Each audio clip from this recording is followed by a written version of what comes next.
So you want to get started in rental property investing, but you don't know where to start. You feel like there's so many things that you could be doing, but you don't know what the few things are that you really should be doing. In this video, I'm going to break it down into 3 simple steps.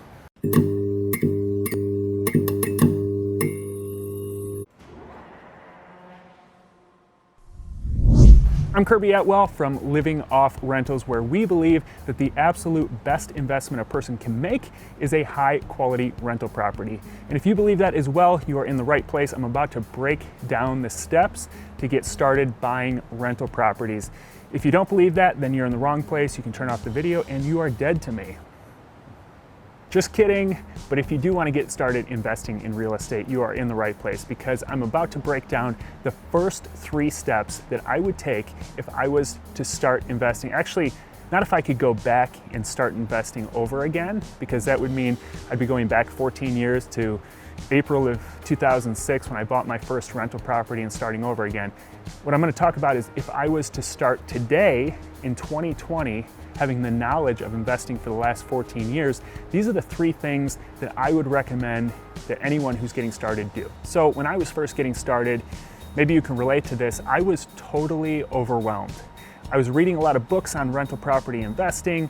I was listening to different, at the time it was CDs, it wasn't podcasts, but I was listening to CDs from different gurus, and there was so much information, and I felt like I needed to be doing all these different things all at the same time, and I spun my wheels a lot. So if I was to start all over today, investing in rental properties in 2020, the very first thing that I would do is get extreme clarity around the outcome that I want to achieve out of all this action that I'm going to be taking with my rental property business. I think it was Abraham Lincoln who said, if you give me 6 hours to chop down a tree, I'll use 4 hours to sharpen the axe. So I don't think that ratio was a mistake. I think it was sound advice. It was a 2/3 ratio. 2/3 of the time he would spend planning, he would spend preparing, he would spend sharpening the axe, getting his tools ready, so that 1/3 of the time he could execute, and he could execute really well. He's not gonna go out there with a dull axe and chop for 6 hours.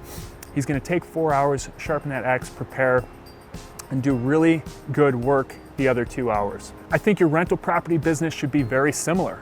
We all know people who get excited and they go out and they just execute. They're always in execution mode. And typically, they don't gain a whole lot of results. You know, they might stumble upon success here and there, but then we know other people who are super clear, super focused about the things that they want and the things they're willing to give up as a result. And it's that clarity that allows them to make decisions on a day-to-day basis. So when you sit down to do your work in your rental property business, what are the most important aspects to focus on? Because it can be overwhelming. People are telling you all the time, you should be doing this, you should be doing that. And so where do you start? Where do you focus? And I think the only way to determine the activities that you should be doing are by determining the outcomes that you want as a result of those activities. So 10 years from now, I have a kid going to college, or 20 years from now, I'll be retiring and I need X amount of dollars in my retirement. So you can backwards plan from that outcome and start determining the type of deals that you want to accumulate, the type of portfolio that you want to build today that's going to kick off X amount of dollars in cash flow and accumulate X amount of dollars in equity over a certain amount of time to eventually reach that outcome. But if you don't have that outcome, you're going to do all these different things that feel like things that successful business owners do, because you're going to see somebody who looks successful on Facebook and you're going to start trying to emulate them. And it'll get your wheels spinning, you'll do a lot of actions, but you're not going to get much traction.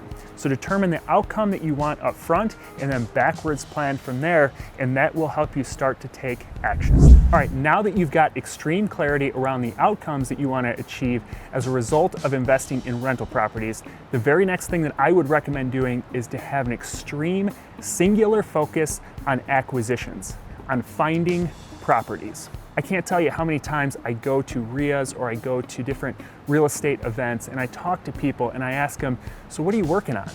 And they tell me, you know, I'm excited, I'm gonna get into rental property investing, and now I'm working on building my power team. I haven't done any deals yet, but I'm building my power team, I'm working on my website, I met this attorney, he's helping me with my LLC, I'm getting my business cards created, and they're talking about all these things that they think are important relating to their rental property investing business. Unfortunately, I run into those same people at the same event a year later, and I ask them, so how's it going? Like, tell me about your business. And they're like, oh, things are good. I've almost got my power team built.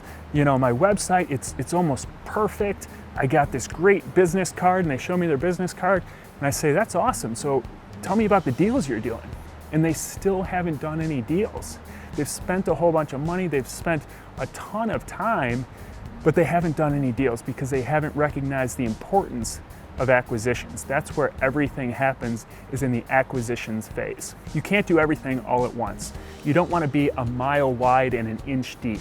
You want to really get into rental property investing, and the only way to do it is to start investing in deals. So most people watching this, you probably still have a full-time job. And so how do you manage the full-time job and still get into rental property investing? I would recommend set aside 2 hours after work every day to just analyze deals and talk to sellers. That's it. Don't worry about your website. Don't worry about your power team.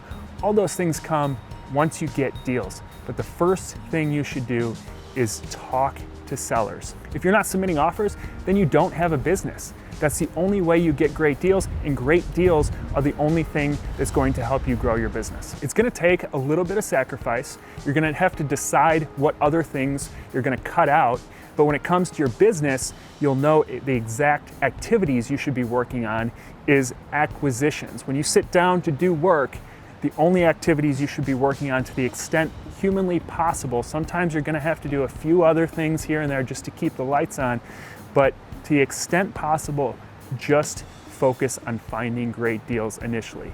That's it. And the third thing that I would recommend doing if I was just getting started in rental property investing, it's sort of a caveat on a number 2, which was focus on acquisitions, and it's focus on deals with outsized returns. Not all deals are created equal. And a lot of people will tell you what a good rental property should do. You know, if you buy a turnkey property, this is what it should produce. And unfortunately, the reason that a lot of people wash out of rental property investing right away is that they buy deals that are barely deals because they took the advice of somebody that really didn't know what they were talking about. Your typical run-of-the-mill rental property investment, you know, might return a few $100 a month and might not have any equity in it, you know, if you're buying it turnkey. But my recommendation is to find a way of investing in rental properties where you can amp up your return on each deal. So let me give you an example. When I first got started investing in rental properties at scale, I'd recently heard about this program called HUD-VASH that provides a voucher to a homeless veteran. The VA provides the voucher, and the veteran can take that voucher and they can use it to rent the property that they choose. So I did a whole bunch of research on this program, and I found out in certain areas houses were pretty affordable, and the rent that the VA was providing the landlords was pretty high because they just couldn't get landlords to rent to these veterans, because on paper the veterans do not qualify for traditional rental property. So I decided to dig deep into this program. I decided to leverage this program and really learn how it worked, learn the types of properties I could buy that I could make really nice, make desirable for these veterans to want to move into, and I could also get outsized returns because I was willing to rent properties to people that most people wouldn't be willing to rent to. So because of that, I was able to get $400, $500 a month on each property in the same town where somebody might be getting just a couple $100s a month because they didn't understand this program or they weren't willing to look beyond the typical type of rental property out there. And so I always recommend look into programs where you can get outsized returns. So you don't have to be confined to a traditional type of rental property. If you get creative, you can figure out that there's different ways of structuring your rental property business to where you can capitalize on these outsized returns, and you can really amplify your cash flow, and you can really get traction much quicker. Since I recommend acquisitions be a really strong focus in the beginning, I'm going to be doing quite a few other videos around different acquisitions related topics, how to find deals, how to talk to sellers, how to run the numbers. So be on the lookout for those, and comment in the comments below any topics that you're really really curious about. Any questions that you have, I'll try to answer them, or I'll just create a video around it so that I can answer it for others as well. Also, as you've probably noticed, this is a brand new channel, so if you want to join my mom in being the other subscriber to this channel, please hit subscribe, hit like if you like this video, if you got some value out of it, and I will see you in the next video.